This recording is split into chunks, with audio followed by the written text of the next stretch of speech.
Evil science and magic buddies.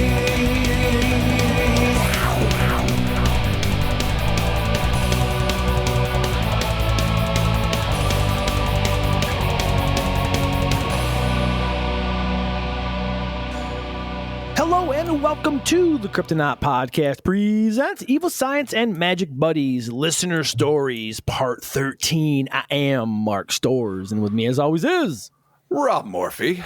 And Chris, I'm back. Hey, the surprise, fuckers. Oh, look at that. We surprised everybody. I bet you got really surprised. I was surprised. gonna Oh, happen. my Lord. It feels right. I mean, we're still remote, but the fact that you're back is fucking just the kitty's titties. Welcome back, buddy. Welcome back, Dude, Chris. the underworld is not what you think it is. Oh, that's right. You fucking you came back to us. We fought the angels, and you're here. Yeah. Do you have anything to report? You do eat dust. Look, Makes but only sense. like once a day. Okay, well, that's not Yeah. terrible. Yeah, no, it Like, could be worse. Are you allowed to wash it down with anything? No, you just got to eat the fucking dust. No, it makes sense. Yeah, So, underworld. What are you going to do? You mean Right. There's no like delicious Bud Light in the underworld? Oh, you fucking bastard. But there should be. It's a horrible punishment. Yeah, you're right. That would only make the punishment worse. Right. Before we started recording, I informed the boys that I am now a Bud Light man, and much to my chagrin, no one's happy with my decision. But that's No. okay. You don't have to be. We're bipartisan. It's okay. We can live and grow together as one. It's sad when your friends like your mouth more than you do. You know, I mean, it is what it is, man. You know, Jenny, no, man. man. Jenny's always been there for you. It'll always be there for you. What's wrong right. with standard ops? be true. Local beer. Christopher is back. That is the important part. I know it is. Okay. We've been talking for a while now. We're happy as clams. It is fucking awesome. And Yes. and yeah, no, the band is back. Exactly. But without further ado, let's get started. We are going to be doing some Patreon shout-outs. Our Patreon is located at patreon.com/Cryptonaut Podcast. $1 is the shout-out and the access to the Discord. The $5 is the shout-out, the bonus audio, and the access to the Discord. So you get something for everything. So whether it's a $1 or $5, you're making out. So thank you all for the support. Robert, let's do some shout-outs, good sir. Let's do this. Beginning with, there is Alec Johnson, Hell yeah, Alec. Tara or Tara. I'm going to shoot for both. Okay. If she wants us to say it again, I'd be glad to. I think I'm going to go with Tara. I like Tara. that. I like Yeah, that Tara. pronunciation. Cool. Next up, we have Charity. Not charity, charity. You don't know We don't that. know that for a fact. Okay, sorry. Could be charity. Oh, Could be Charity. Charity, yeah. Yep. Charity, Charity. There you go. Shane Court. Hell yeah, Shane. What up? Dustin Kirk. Oh, Yeah, it's not a cowboy name. That's a guy who starred in Young Guns Part 2. Yeah, in the definitely. mid-90s cowboy name, but I love it. Maybe 3 if it. Yeah. No offense, Dustin. You might be in the direct-to-video one. Yep. A.J. Moore. Hell yeah, AJ Moore. What up?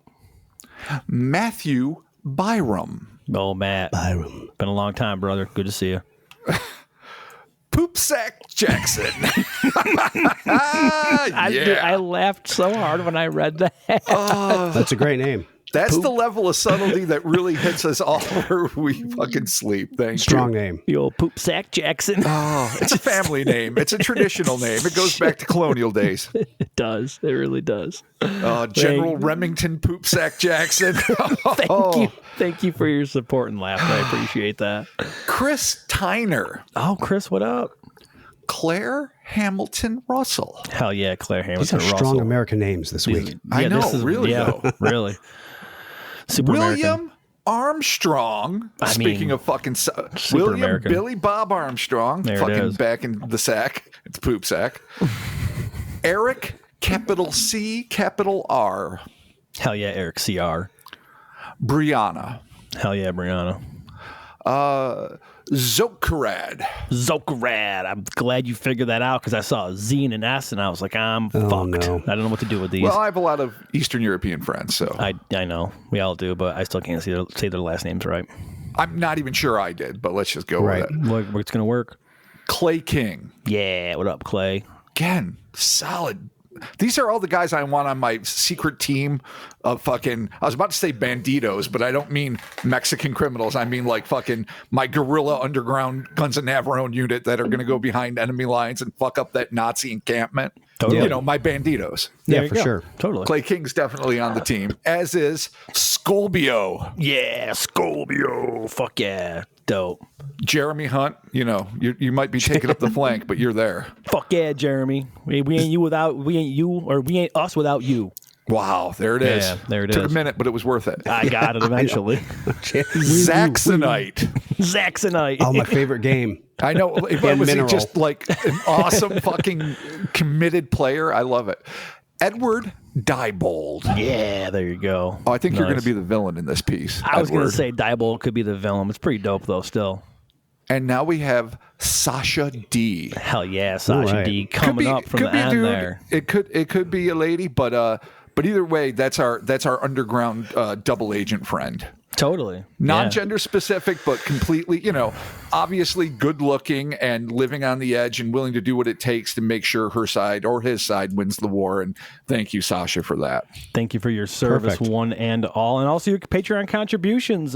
Yeah, so as we announced in the beginning, listener stories 13, dude. Fucking there it evil is. 13, the number of fucking evil, right? Is it really? Oh my are you God. just No. are you just beating that? Like I'm just going a to keep dead saying horse? it until you guys are like, yeah, no, Mark, totally the number of evil. No, it is the number of evil. Yeah, I mean, it is a number that when it's placed on a Friday is mildly associated with bad luck because the Templars were murdered that day. So if you need to go full on evil, that's fine. I mean, I'm But- assuming it's just like 13, like, you know, bad luck number or whatever. But but again, when you can trace the etymology of the bad luck to a Right. specific bad occurrence, it's Right. not so much that it's bad luck for everybody for all time. It just kind of really sucked for those people. That Right. Don't be a Templar.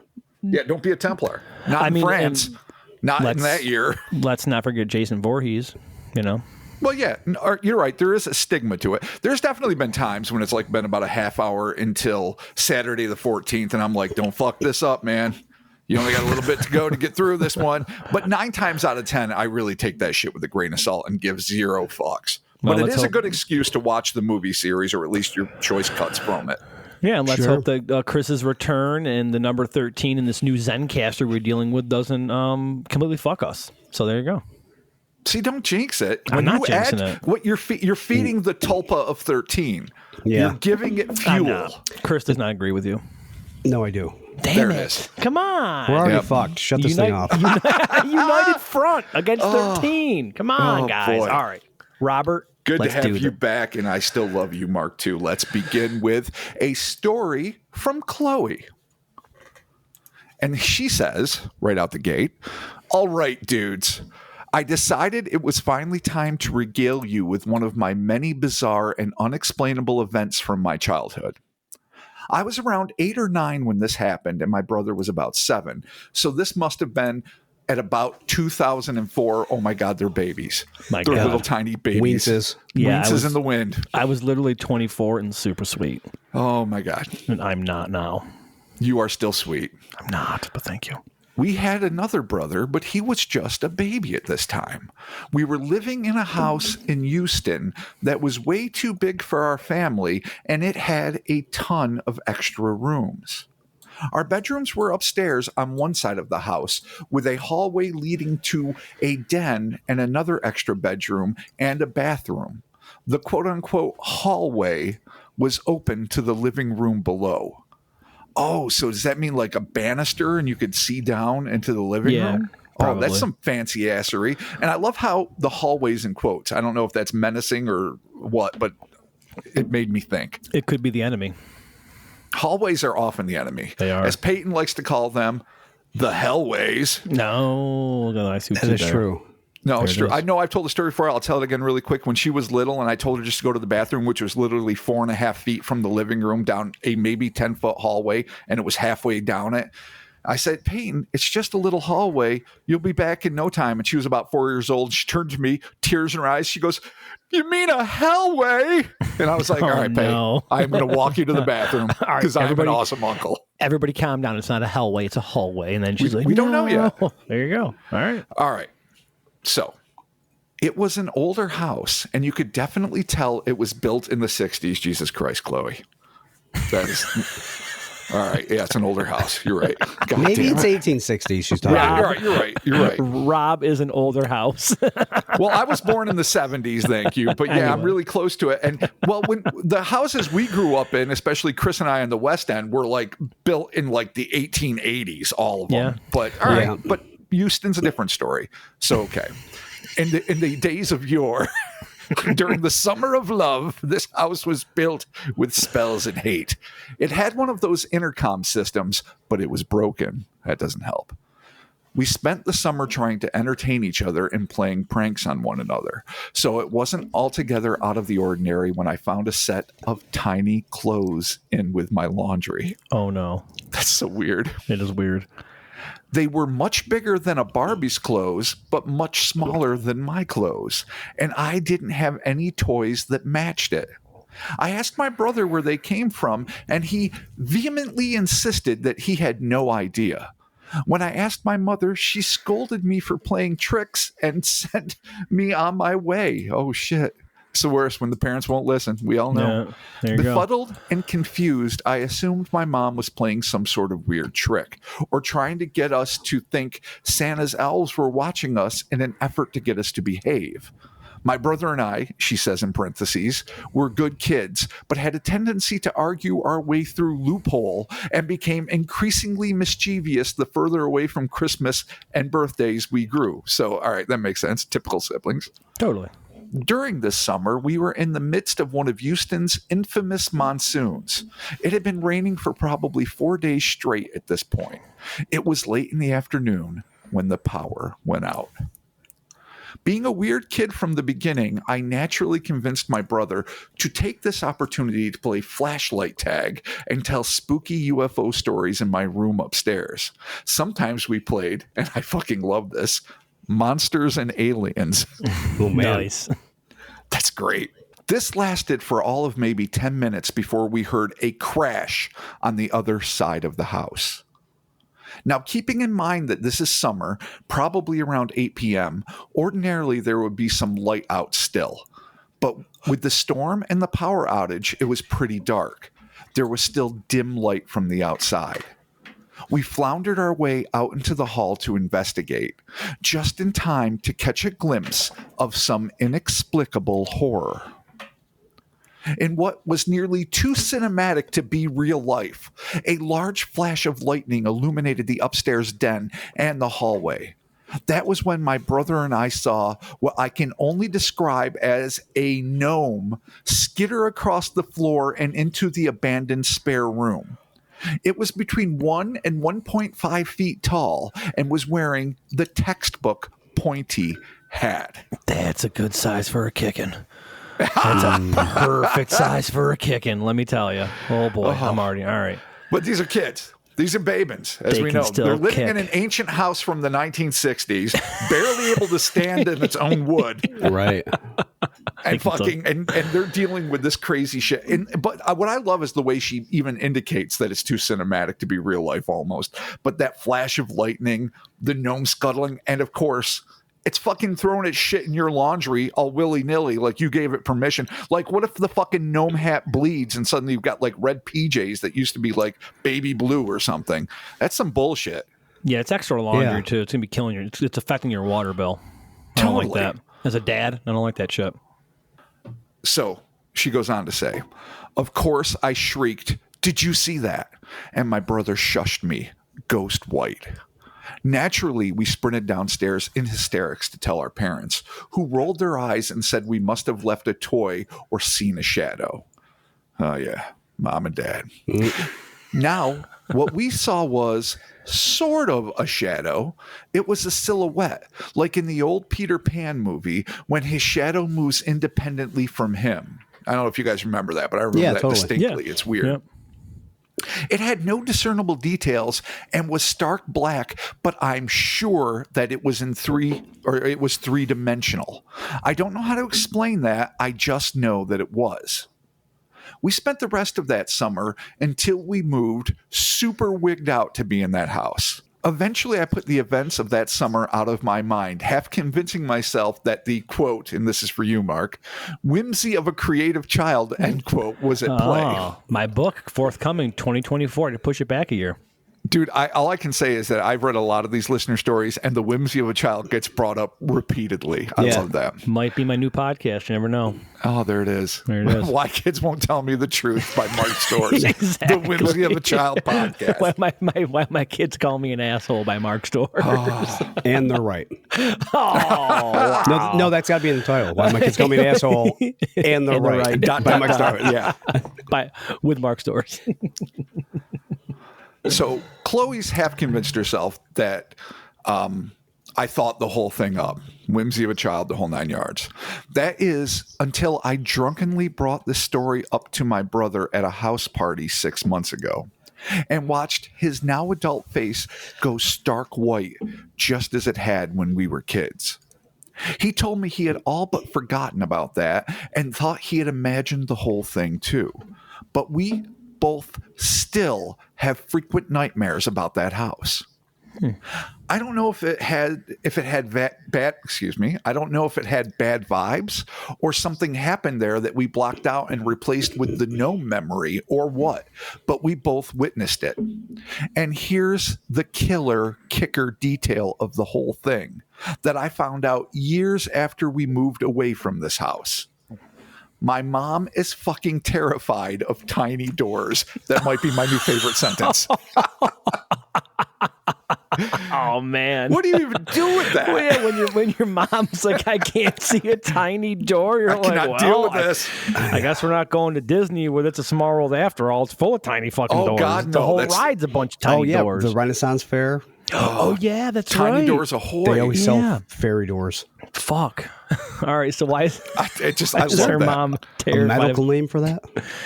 I'm sure Yeah, there. really. Well, I don't know. We might be able to coin that one. That can't be common enough. Maybe. Who Fear of knows? tiny doors. I found this out when touring some old antebellum houses. Many of them that were converted to have heating/air and plumbing in the 1930s and 40s have tiny access panels to these utilities. And I guess in the style of the times, they would just make it look like a tiny doorknob and all. My mom is scared shitless of these things. Oh my God. It sounds like something I would be scared of. Like, don't fucking get near a tiny door. Dude, you had a tiny door in one of the I many had- offices we I used had to a- hang out in. I had a Malkovich door, that went to my arsenal, but yeah. There's safety behind that tiny door, boys. There's safety. We used to point them out and watch her shiver any place we saw one. Good job, kids. That's awesome. Well, one day I asked her, Mom, what's so scary about tiny doors? And what she said chills me to my bones to this day. Quote, it's not so much the door itself. It's what I'm afraid might come out of it. End quote. Oh, her mom knows something. Yeah. Maybe Yeah. she was blowing off Your that mom's- gnome thing, Your but mom's knew hiding damn some shit. well. Yeah. Wow. Has she had gnome problems going back? I have to wonder now. Dude, Is I it don't something know. that's been like stalking her since her youth? And so when her kids saw it, she's like, it's just a dream, but Bob, we got to get the fuck out of here. Dude, We're it could moving out be- immediately. The fucking great gnome infestation of the 60s in Houston, dude. Well, in all fairness, this is the early 21st Oh, century. shit, sorry. That's when the house was no, built. 60s My bad. is back in the times of, when they were building the pyramids and houses in the 1960s. Oh, Yeah, man. they just discovered fire like 6 months ago. Barely yeah, five the and a half wheel was months. new. It was an awesome Yeah. time. Everyone's Yeah. showing off their fancy ass new wheels and their right. fires in their backyard. It was a heady time, those It was. 1960s. It was weird. All right. Well, it's strange, man. It sounds like her mom knows something. It really does. I mean, it's interesting. I think what I like most about this fucking story, what I like most is fucking the line, my mom is fucking terrified of tiny doors. That's one of my favorite things in the world right now. But the thing I like second most, and a close second, is the finding of the gnome-sized fucking clothes in the laundry. Like, of all the things paranormal creatures could do, like maybe they're slipping back and forth between the veil. We can get all like heavy duty and heady about what kind of other sentient entities we might share this world with or might not, and where they conceal themselves and why they would show up and why we feel terrified of them. But the fact that this fucksucker is just like a shitty roommate throwing their clothes into your laundry to save themselves some time, it's just like, what is the deal with that? You can't be coming here just to get your shit clean. Or are you already here and you're like, I still have the practical need for fucking clean clothes? Yeah, like at what point is the gnome like, my tiny pants are dirty and I need to clean them? Like at what point? Yeah, Indeed. I mean, really, at what point, what juncture is the gnome like, these pants are dirty, they must be cleaned? Oh, I will use the human laundry. I will just toss them in the human laundry and no one will notice. Until they do. Maybe there's more than one, and it was just one playing a prank on the other one, just hiding the guy's clothes. Oh, like pranky. Like no one said, he's like, well, it's laundry day for the humans. Here I go. I mean, you almost would think that like they obviously must know about laundry. We don't ever think about that, but apparently if gnomes have clothes, you got to clean them, I'm assuming, unless they're just naked, which is weird. But well, no, that makes sense. And how fucking funny would it be if, like Chris said, like that, I mean, it makes sense that they would have to do the same kind of bullshit chores and hygienic functions the rest of us do. But if one of them just chucked them in there, but like human beings, and as a human being, I can stand by this and not feel too offended, are fucking dirtbags. And you're like, oh, your clothes touched human clothes, Bobby. Now you're fucking contaminated with people. Bobby? Really? Bobby? I don't know what gnomes are named. It's the first thing that came to me. Chris, so that's an average gnome name. Yeah, Bobby's an average gnome name, really? Yeah, I can get behind that. Oh, man, I was hoping you were going to come Chris. out with something. I missed you just for that. And for many other reasons, but that included. Bobby. Fucking Bobby. So Bobby's all fucked now because he can't get dressed again because he's got to fucking throw the clothes out or dehuman contaminate him or something. Right. While Hildegard is fucking laughing her ass off. Bobby's fucking clothes are fucked. That's my gnome voice. Enjoy. That was actually a good voice. I appreciated that. That was good. The extra effort. I'm doing it. Yeah. I'm doing it for Chris. God That's bless right. him. Yeah, no, I'm having keep going, man. It's like a radio drama. Yeah, what happens next? Yeah, do they no, eventually? What's the fate of Bobby? Yeah, do they eventually date? Oh my God, Hildy and Bobby. Oh, they've been on again, off again for fucking centuries. No, is there like some weird It's like a little lusty iffy. moment where like they're friends, but then all of a sudden they accidentally kiss, and like their little tiny hands touch, and they're like, "I love you, Bobby. Like, I love you, Hildegard." Does it happen? It didn't work. It doesn't work didn't? for long. They get fuck. drunk and fuck, to be sure, and they're buddies. all right. But they're not gonna like. It doesn't get all like hand holdy and picnics in the park. It sounds like a personal story you're putting into this cinematic masterpiece here. You're saying I'm Bobby and I've got a Hildy? Come on. I don't know, man. Hildegard is her own woman. Bobby. There you go. I'll tell you though, when Hildy threw my fucking fancy sweatshirt into the Yeti's fucking laundry, I was livid. Yeah, I would be too. Love loss. Well, there it is, man. Fucking weird. Definitely strange. And again, I think her mom knows something. I mean, Chloe, actually, I was just, funny enough, I was just talking with Chloe on Instagram, as a matter of fact. She just got this. She just got this super cool Darth Maul, like an old school like camera from like and it's old school to me now because of the Phantom Menace. And if you like take a picture, like Jar Jar Binks is in the picture, which is kind of fucking hilarious. So yeah, I mean, Chloe, she's on Instagram. It's Starships and Flowers on Instagram. You should follow her. She's super dope. She also sent us art quite a while ago, which is pretty dope.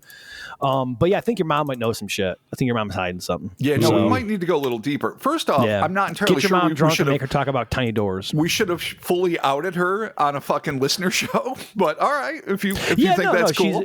She included it here in the story. All right, good enough. So Chloe, and I think she's buddies with Pepe too, so that's fucking awesome. No, she's been a listener of ours for a while. So yeah. She seems like awesome shit. Chloe, I'm going to ask you to get an update from your mom because I think there's more to this than she might be letting on. And if you have any other fragmentary memories of wee folk and or laundry mishaps or Bobby and Hildy just doing what they're doing, fucking please let us know because this shit, you know what it is? It's the pedestrian minutia of the paranormal that always enthralls me because in the end, if there are other non-human intelligences, then they have to, at least on some level, unless they're energy beings from fucking Nebula X3, have like some primal normal shit they got to eat, they got to shit, they got to clean or not if they want to be bags, whatever. I'm not judging. It's just the way they live. Dude, know, if you had to deal with like gnome shit, you know, like a mouse gets in your house and it's like mice shit, or like recently, I'm a newly christened dog dad over here, and occasionally the he puppins. took a shit on the carpet, and I was like, oh man. So yeah, what if there's like gnome shit? Like, what if it's a part of like your daily like things you got to like worry about? Like, oh, is the fucking gnome gonna shit in the carpet again? You know, fucking piss me off. Well, What the yeah. fuck, man. Needless to say, but I mean, I don't assume it's any worse than like goblin shit. Probably goblin shit's a lot nastier, full of bones and feathers and all sorts of fucked up shit. So they Flesh, all flesh, all kinds of it. Pretty much. It's like weird, like raccoon shit. Where you're like, really? You had to do that there? What the fuck? Come Weird. on. I'd rather have a gnome shit in my house. God damn it. Yeah, exactly. And you know, elves like shit pure gold, or at least it's gilded. It might be shit on the inside, but it's got like gold leaf on it. So not only are they, preeminently fuckable, ask the Icelanders, they fucking probably have just the nice, tidiest, prettiest little shits ever. Yeah. Yeah, well, I mean, you know, if this thing's a foot to a foot and a half tall, I mean, I'm not expecting it's going to take some giant shits, but I mean, that's the gnome shit hour with Mark and Rob. Thank you for joining us. Well, Christmas next here week. too. Yeah, but he's smart. He's like, these guys are just talking about gnome shits now. Yeah, I'm I stopped. Yeah, I'm see, like, he's you guys. smart. This is why Chris is missed, because he's the smart one. He doesn't go down the gnome shit road. No, he doesn't. He doesn't. All right, awesome. Well, there it is. Thank you so very much, Chloe and Robert. We are moving on to the next terrifying tale in episode 13 of the listener stories. Wow. Nothing really? Fuck, You really nothing? you keep the fuck out of that. I wasn't even sure. I was actually stepping back and waiting for the second act. All I heard was Chris's dismissive fucking Dude, listen, this is my first time back in a while. I'm still not 100%. Oh, I love it. I can't deal with your stuff. I have missed Chris's just his so often. It sucks without it. I'm so happy. I hear you. That, and you gave us about 1/10 of a second to react to it before yelling at us for not reacting to it. That's true. So give us a second, fucker. Oh God! Thank God you're back. Holy shit! I miss you so much. Oh, I miss you too, Bobby. Yeah, I miss you. I miss you too, Bob. Let's continue. God damn it! I miss you both. Let's fucking do this. All right, stop the tears. Let's go. Stop the tears. Make it no happen. more tears. All right. Tears for fears. This next one is kind of fucking weird.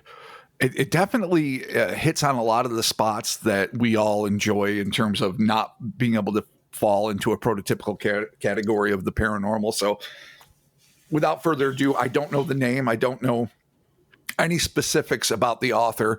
So we're just going to go right into it. I was returning home one evening in October of 2008 from a long day of work, where I work as an analytical chemist for a cannabis testing laboratory. Oh, nice. It's one of those jobs that sounds like it should be awesome, but it's probably pretty much a fucking job. Yeah. And I spent most of the last 6 hours dialing in a new instrument, an important clarification in the light of the story to come. My profession is analyzing, identifying, and eliminating a problem and refining analytical techniques in cannabis and hemp. Anyway, back to the evening. So I think the purpose of that is to say this is an analytically minded motherfucker that likes to look at the facts, break that shit down, and come to the best conclusions. Very detail oriented, yeah. My wife was out of town for a conference, and my kids were with their grandma for the evening. So I was looking forward to my doggo, a dram or two of whiskey, right after my own heart, and some long overdue video games. It was after dark when I arrived at home and took the dog for an evening stroll. Now, in my neighborhood, that requires a headlamp, as I live at the end of a 2-mile-long private drive in the woods that are about the oldest state park in California. I'll let Google reveal my locale for those who are curious, should you share this story on the pod, which, needless to say, we are doing.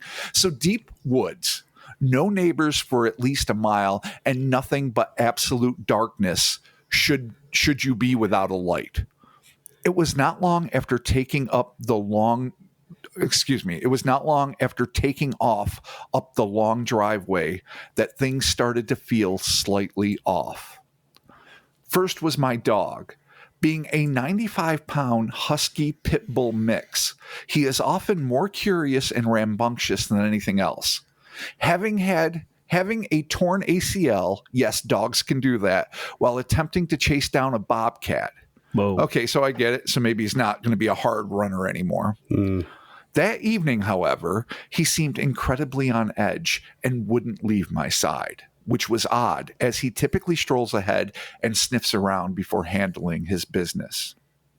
Curious, I decided to keep my eyes and ears on high alert. Being both an avid hunter in my youth and a backpacker in my adulthood, I am no stranger to the woods at night. But as we came to a stop so that I could listen better, I heard something else stop walking at my 4 o'clock, which happens to be on a steep hillside. So that's interesting. That's weird. Not thinking anything of it at first, I kept walking. It could just as easily have been a squirrel. As I stopped to try to identify its source, the walking at my 4 o'clock returned, but much closer. The ghost walk. Yeah, nothing It's like weird. pitch black, headlamp, hearing the crackle of movement just beyond the light. It's the thing that gives me chills. When I someone's loathe walking that. up behind you, like super close, and you have that second to realize it, and you kind of want to do like a quick walk away from them. Yeah, no, right. Yeah, it's creepy. I hate it. Yeah. I hate it. And that one, and you stop, and they stop a second later, but you hear Ghost that one walk. last crunch, and you're like, you fucker. All right. And there it is. Okay. At that point, perhaps letting the darkness and my dog's behavior get to me, I decided to head inside and cut the walk short. My anxiety eased until I saw a light hovering along in the woods. Oh no. The old woods light. Oh boy. I'm not sure what came over me, but before I knew it, I had my headlamp on high and I was sprinting at the light. Whoa. All right. Yeah, I know. That's hardcore. Yeah. It looked like a bright, pure white light, but was not casting any light on its surroundings, if that makes sense. And no, it does not. Needless to say, that is not how light works. Yeah. No, That does light not doesn't make function. sense. That's fucking nightmarish. I stopped myself as I got to the deck of my house, realizing that the location of the light was easily 30 feet off of the hillside. As I stood transfixed, I heard the slow steps that had paced me return and stopped just outside of the light of my headlamp. My sense returned, and I ran inside like a small child scared out of my wits. Yes, that is what good sense will do for you. Yep. I had a dram of whiskey, and my analytical mind returned. I can't leave well enough alone. I had to figure out what it was for sure. So 10 minutes later, using the breaker box in my house, I shut off all the power and immediate sources of light before proceeding back out into the darkness. The fuck.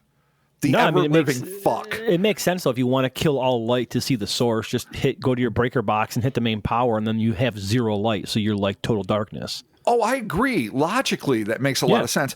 But what this dude is doing is, it reminds me a lot of me. Like in the thick of it, and you know, I've been with you guys on more than one occasion when shit got a little weird and you get scared. You retreat and you're like, fuck that. But then your mind's like, no, you're just being a punk. This is stupid. Go back out. And you get back into it and you're like, oh, this is fucked up. And you run back inside. Now you're switching off your breakers and you're like, all right, this time science is going to prevail. I'm going to go out there. I'm going to Galileo this motherfucker into submission and learn the truth, and then be put on house arrest by the Catholic Church. Sorry, too soon. And then fucking do my shit. Yeah. But Are you talking about when like I got scared and you guys made fun of me about Frankenstein in the window? that is only one of the times I'm referencing. There's a werewolf in the shower. Things happen.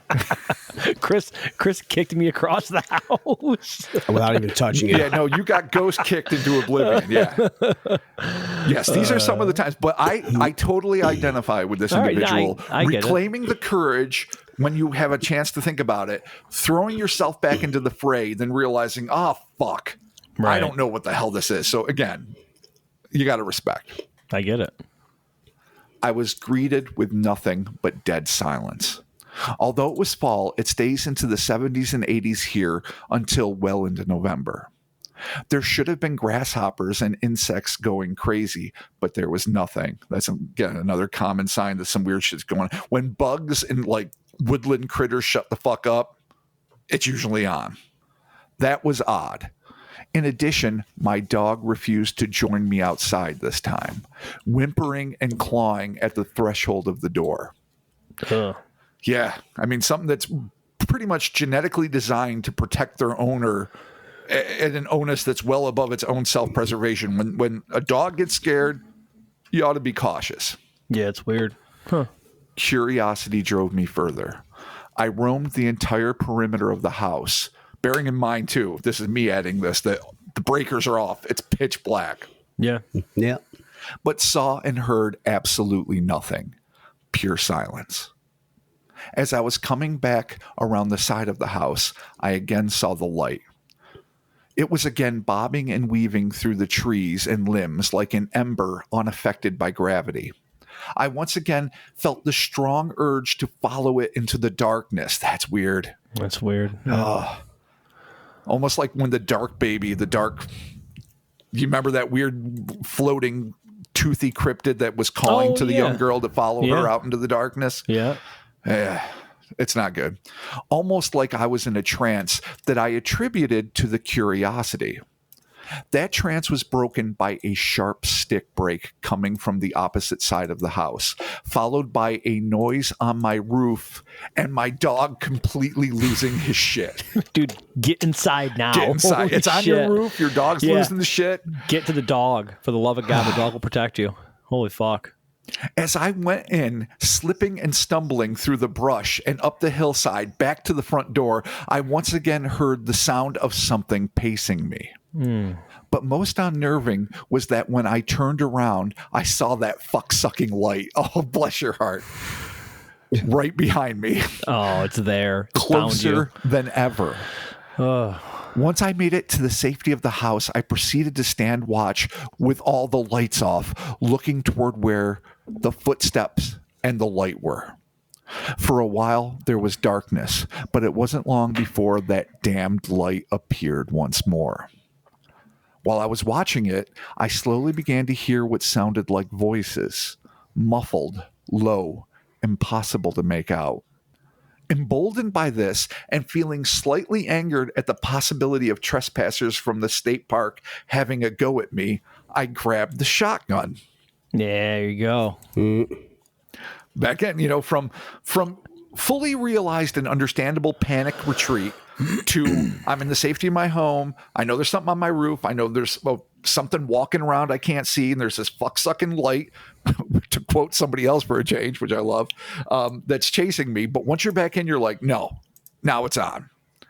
I grabbed the shotgun and stepped back outside. As I pulled the cheesy action flick move and cocked the shotgun. Nice. I was once again greeted with silence. The air felt heavy, and I began to feel as though I was being watched. That's when all hell broke loose. I saw the same light rising straight up from the brush into the air and disappear from sight. At the same exact time, there was a loud stomping running coming from the roof as well as either side of the house. Whoa. Yeah. As the rushing seemed to come ever closer, my dog began to lose it, and I stumbled backward into the house, slamming the door behind me. Nothing but silence once more. I grabbed my dog and huddled in the corner near the front door, listening for the next few hours. But that seemed to be the final crescendo of the evening's events. The scurrying steps and being paced, I can easily chalk up to darkness and perhaps a bobcat or mountain lion. The noises on the roof, perhaps a raccoon or an angry wood rat. Oh, Jesus, is there another kind? I don't know much about wood rats, but they're pretty pissy in my expectation. Oh, fire rats? First time I've ever heard of a wood rat, and I don't like it.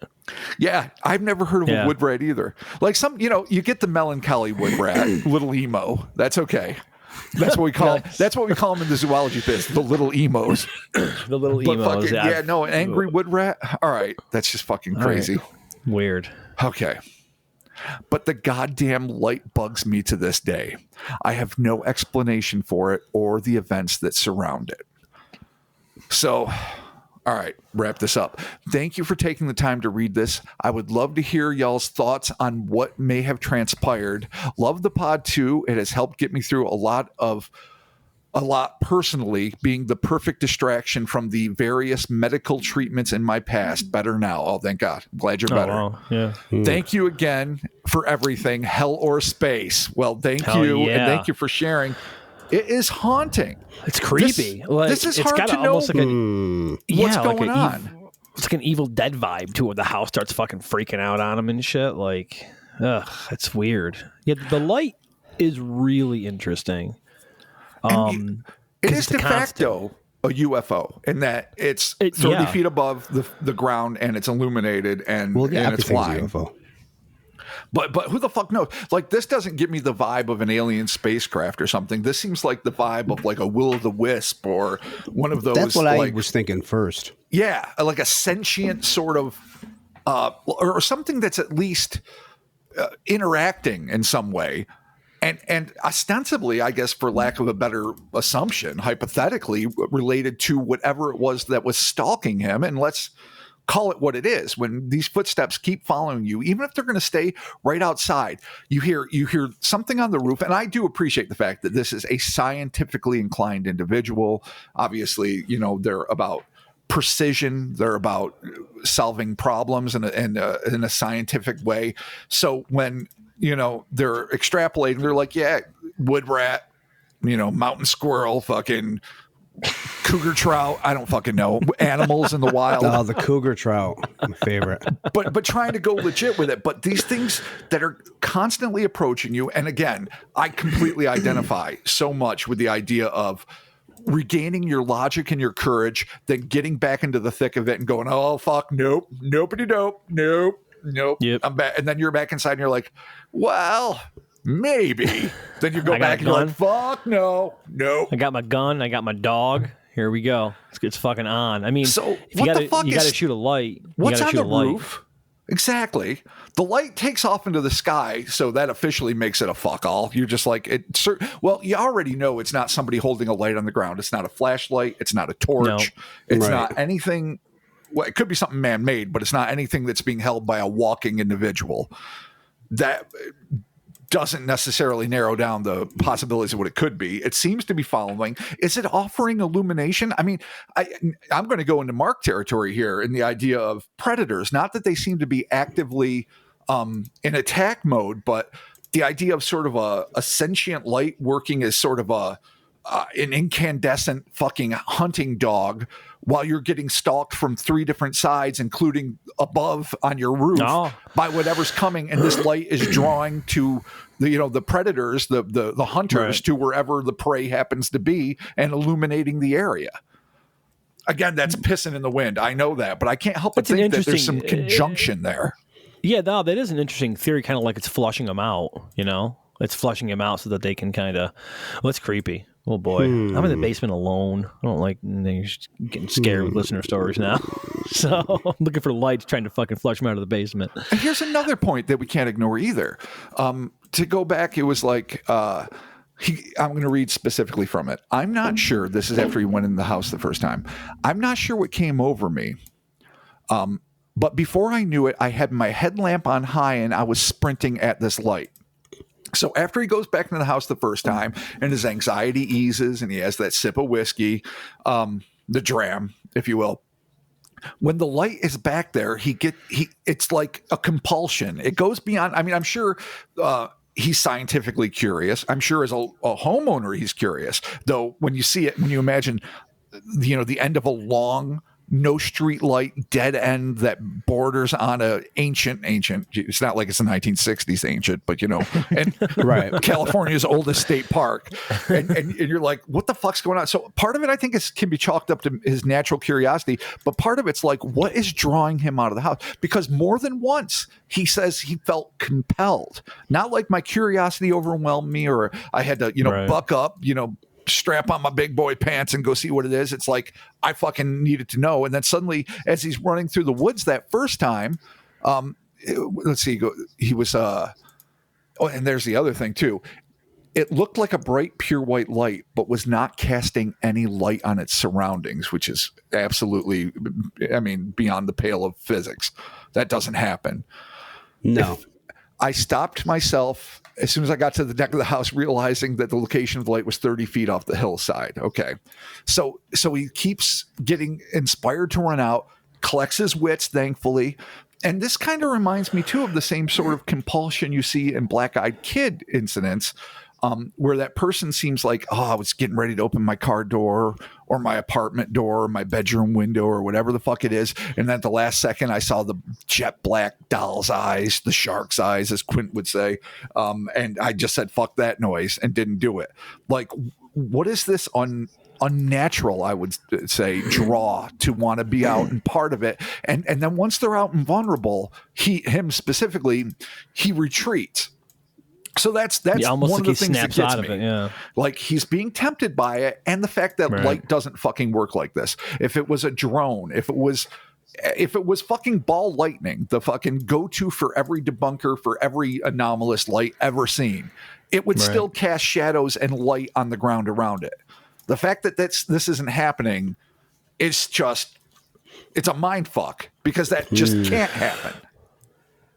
Yeah, and as far as like whatever's in the roof or like whatever's trailing him, like the dog is having a definite reaction to this. So it's not like it's something that's happening in his own head. It's not like you're getting too heady with yourself. Because this sounds like something like if I ate a bunch of edibles and was home alone, like I would be like running away from like my deck light. Like this is something I would totally do, probably have done numerous times. Yeah, but, three lightning bugs and a raccoon, and you've manifested a whole paranormal incident for yourself, right? Yeah, one giant moth and the night's over. Yeah, exactly. Fucking not coming back out. No, that's it. I'm done. Staying inside. Get my guns. But I don't have any guns anyway. But I don't know why I had to say that, but I had to.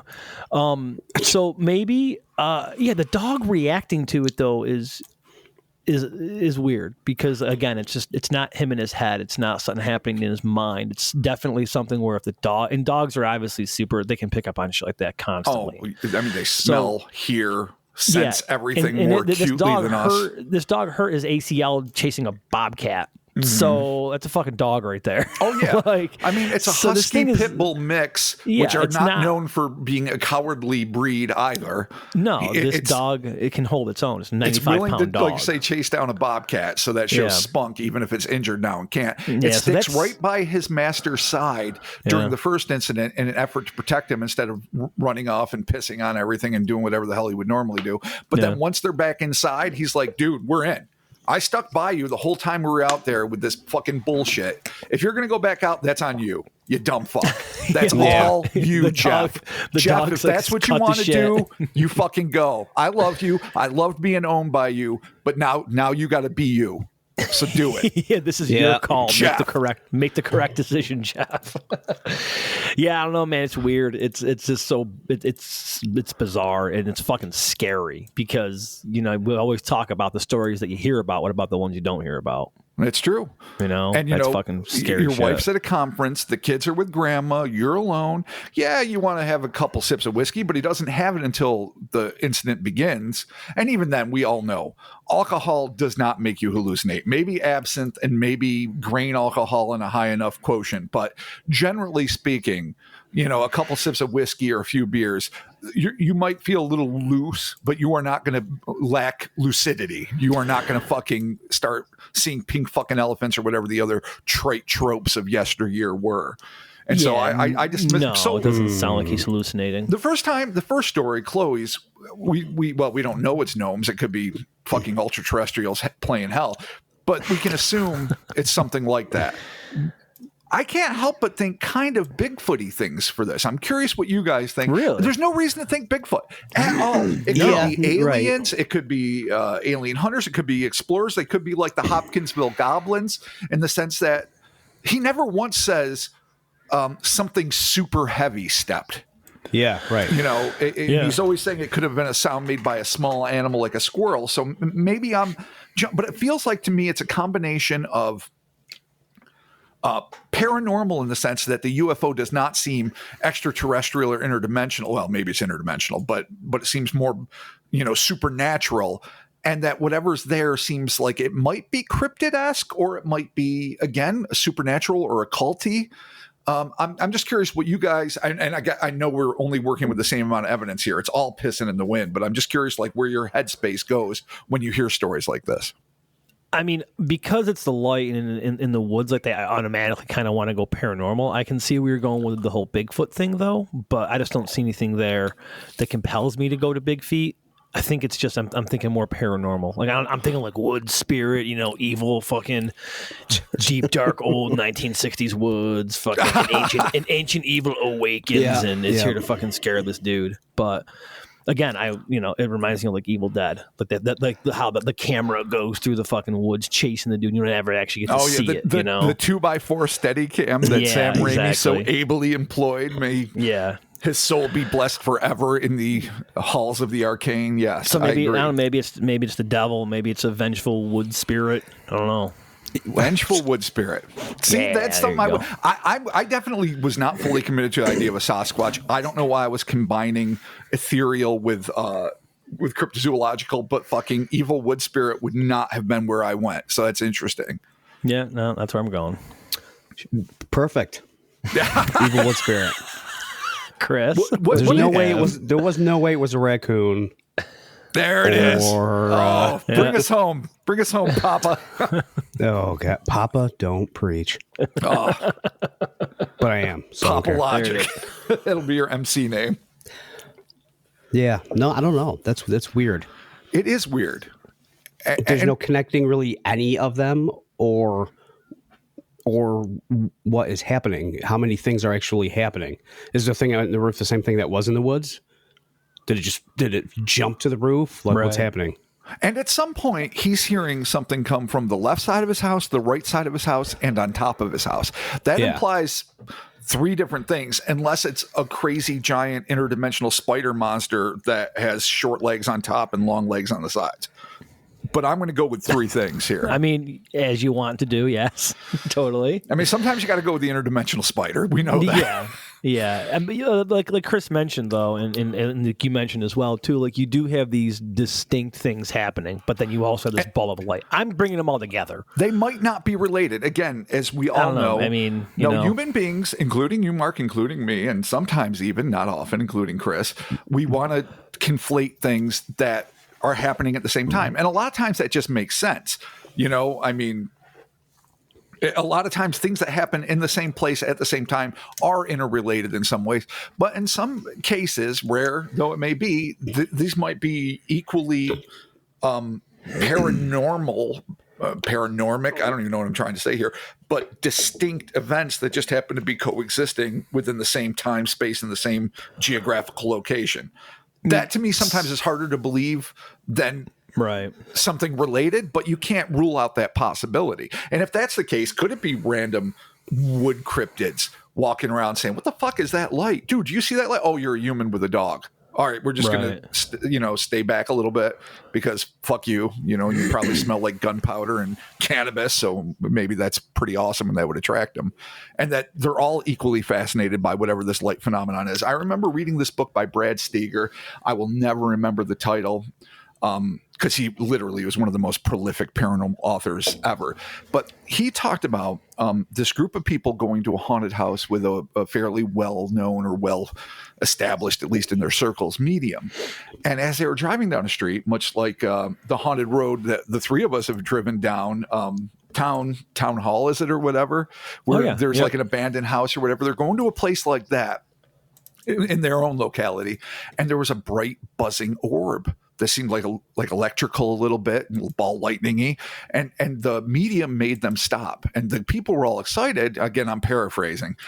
They're like, "Yeah, let's go check it out." She's like, "Nope, cut it the fuck out, no." And what she explained later, because she had never been afraid of ghostly stuff and was always gung-ho to go into these places, is that she sensed and again, we have to take it with a grain of salt, but it is what it is, that this was not a spectral presence in the sense of a dead human being or some sort of a spiritual manifestation, but it was an alien presence, and an alien presence that was very malevolent and the kind of thing that could even damage you on a spiritual level as well as a physical level. So she's like, don't fuck around. So they're out there looking for ghosts. They see something that seems like a classic manifestation of a ghost, an orb, and this woman, you know, whatever the credibility may be, is like, fuck that.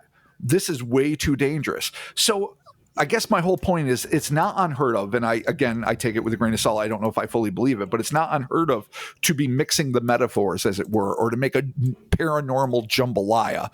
And that, you know, it's alien fucking balls of light that will devour your soul scientifically. And also Edna and Bill, who, you know, died in the house fire and still like company. It just all coexists in the same place. Yeah, or if you want to get into like elemental territory, could be some sort of like elemental spirit. That's interesting too. You know, I mean, I'm not sure how that works. None of us know how elementals work. Kind of like demonology, like all the hot laugh is back. I'm not really sure how any of that stuff works. I do know that elementals are pretty big in ghost hunting, and the little bit of experience that I did have in ghost hunting, I remember one specific time where we were told, like, yeah, there's an elemental spirit here, and I was like, I don't know what that is, but I'm going to get pictures of orbs and claim Did it's they ghosts. elaborate at all? So, because that's kind of important. No, you can't just kind of say that. Yeah, you can't just say, I mean, we think this is a poltergeist manifestation, but you see the mantle? It's a wood nymph. And you're going to be, you got to do a follow-up question. I mean, you know, it was late at night. I had my camera. I was happy to get pictures of orbs and show them to everybody. I think I showed you, Rob. I'm like, look, I got ghosts. And you're like, no, it's dust. Yeah, no, I saw your dust I'm like, no, bubbles. it's orbs. How dare you? Well, it's a flash bulb in an old house that hasn't been swept in years. We all took pictures of orbs and thought we saw our loved ones, but there it is. All right, so the next time you're in a situation where somebody cries elemental, I'm going to need you as a good buddy to me to have a couple of follow-up questions. It was literally like over 15 years ago. Yeah, I'm sorry. Did they ever say, like, don't have a glass of water? You know, there's a near it in the fucking well. No, there's some shit going on. You're going to attract jerk wolves. Jerk wolves. Jerk wolf. Yeah. You got to ask the hard-hitting questions. The group that I was with at the time, they were all very nice and all very cool. And the medium that we were working with, and she was very nice and very cool too. I think she was kind of like tying it to like an elemental as far as like some sort of like Native American type spirit, because we do live in an area that is heavily, you know, Native American as far as like it's called America, Mark. I know. Well, I mean, in our area specifically, it was like, you know, Fort Hill and things that are out like in Port Byron and stuff like that. So. Right. And I was just like, yeah, man, I don't know. Let's get some pictures of some specters. Like, I want to be a Ghostbuster. See, to me, elementals are foundational. Certainly, indigenous peoples and First Nations peoples and Native Americans and all that are more in touch. Aboriginals, you can fill in the blank for whatever continent you happen to be on. And then people before them are more in touch. But I don't think of them as specifically just Native American spirits. I always think of them as something that is like foundation to the elements. It is something of fire, of water, of air, and sometimes of wood and other things that maybe aren't considered elements in the strict speaking Greek way. Right. But yeah, no, I don't know as much about that. But why couldn't there be foundational intelligences that are existing? And maybe this light represents it. But I find it weird that it is coinciding. These things are let's just cut it to the bare basics here. These things are following him back to his house repeatedly. The light is there. The things are fucking not only on the sides of his house, whatever's walking. And again, we're not sure if they're bipedal, quadrupedal, whatever.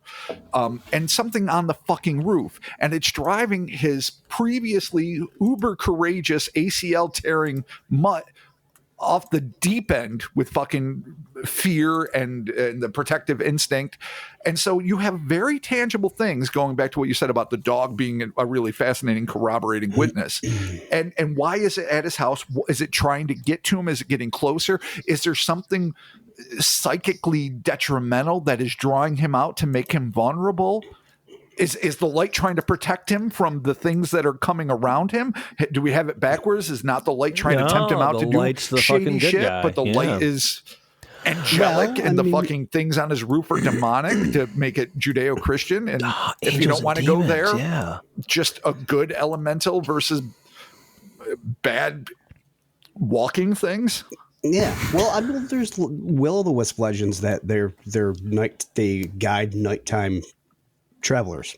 You're absolutely right. There's the twofold. They're, well, unlike Kelpie, which I guess are just always bad, they're the will-o'-the-wisps that take you out of the forest safe and sound when you would have been lost, and there's the ones that lead you right to the fucking bog where you drown. Right. Depending on if they're the wisp. Yeah, douche of the wisp. But you're right. I mean, it's just weird. I mean, this is definitely something, I know I say it all the time, but I would definitely like to pick this individual's brain a little more, because I'd like to see if there's any context in terms of previous or later experiences. I'd be curious to know. I mean, we can certainly Google it, as he says. You can Google map my house if you're, have enough, industrious enough to do it. But I would like to know if he's come across anyone that had specific stories that relate to something like this, or if there are any legends that tie in, because this really could be something fundamentally fascinating and certainly not new. Like Chris has said, like you were saying, Mark, like these stories go back, but to have this confluence of things and to have, and like I say, the two things that really stand out to me are a light that casts no light or shadows. And the idea that he is psychically compelled constantly to go to it, and then is surrounded by footsteps. It's almost ancillary that there are things walking around him that may or may not be dangerous in the night. So there's a lot of things that are fascinating, all of which are fucking terrifying. Yeah, no, overall, I think the big takeaway here is it's fucking terrifying because you're alone. And like I said, he made it out, but like you always say, like, what about the people that don't, So it's always the classic some weird question. 411 shit, man. It's fucking creepy. And that ties in too, because that's one of the first things I thought of. I'm glad you brought it up, because I had forgotten that.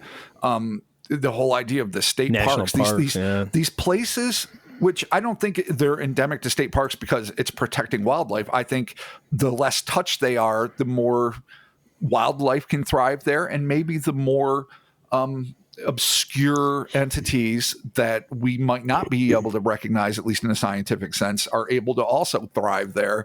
And who knows what nefarious and or maybe sometimes noble shit they're up to. Who the fuck knows? I mean, when someone's gone and then they're found dead under missing circumstances, you assume the worst, but maybe their soul got sucked to fairyland where it's all like orgies and grog and Valhalla-esque fucking good times, and just because their skin turns into beef jerky and you find their bones sitting next to their boot 10 feet away when they fucking froze to death, and you're like, well, fuck, it must have been horrible. They could be in fucking heaven as far as they're concerned. It's a great spin you put on someone dying alone in the woods, Rob. It's great. You just don't know. You don't. No, you don't. If I could go to an elven orgy for like 10,000 years, I don't even need an eternity there, because you're going to get bored after a while. Hell, let's be honest, I'll get bored quicker than that. 11 years. Yeah. And by my 8th, I'm already going to be too good for that shit, because I know me. It doesn't matter how good the elf orgy is, where there's plenty to drink and eat and warmth and good music, and it's like a rave, but it's not like weird, and I won't feel like an old dude there. Like, why am I here? Because it's you don't have to strange. dance or anything. No, you can just lean if you want. Yeah, just Bobby dancing in the corner by himself. Yeah, my pacifier in. Waiting for tonight. 3 glow sticks. Oh. Shit. All right. Awesome. And then we'll just see me in the woods. I'll think I'm at the elven orgy rave, but really I'll just be the weird old fat dude in the woods fucking raving by myself with a pacifier and 2 glow sticks, and everyone will be like, oh, that guy. Yeah, we just avoid that guy. We better call his friends. He's having an episode. Oh shit! Boy. He didn't eat his seasonal fruit. That's when the scurvy got to his brain. The scurvy went to his brain. Oh god! Some say chlamydia. Most know it's scurvy. There you go. That's how. There's fucking Bobby for you. Oh, that's awesome. Thank y'all so very much for joining us. Listener Stories Part 13, the fucking bad luck number, but it was a good luck number because it was a fucking dope episode. And Chris came back. How could that be bad luck? I came back. Chris is here. Just in time. Just in time for Listener Stories Part 13. For New Christmas. Listeners 13. Yeah, and Christopher, is awesome to have you back. I'm not sure if you listened to anything that Rob and I did while you were gone. Yeah, it was fucking terrible. It was not good. No, I'm not gonna lie. No, we were treading water. We were doing the best. The episode with Rob Christofferson was fucking awesome and hilarious and shit. And then the rest of the time it was just Rob and I trying to keep our heads above water, and Just we just doing kept our best. sinking. No, it was fine. Y'all did fine. Thank No, you. I'm serious. I don't even mean that as a dick. Oh, thank you. We appreciate that. We needed our Phelps to guide us through, man. Yes, No, it's great. yes. Great to have you back. It's fucking awesome. Yes. Fucking 2021, bitches.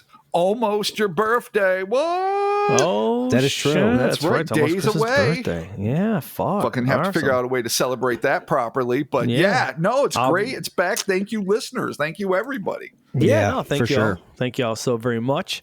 Patreon.com/Cryptonaut podcast. Check that out. Hit that up. We appreciate all the contributions. The Heller Space, got the hellerspace.com, got the merch for sale. Things are happening. Sales are going on. We will have at some point some Mothman merch. I don't know. Rob was working on a couple of things. Yes, we're we kinda will. we're tightening that up. Had a couple of messages about that. Like, oh, I found your podcast, but there's no Mothman merch. I was like, don't worry, man. That shit's going to be happening soon. Don't worry. The social medias, the Instas and the Twitters and the Facebooks were there. Instagram is where I mostly am nowadays. Twitter and Facebook I kind of fell off of. In Discord, of course, I'm on our Discord. So if you need to hit us up there.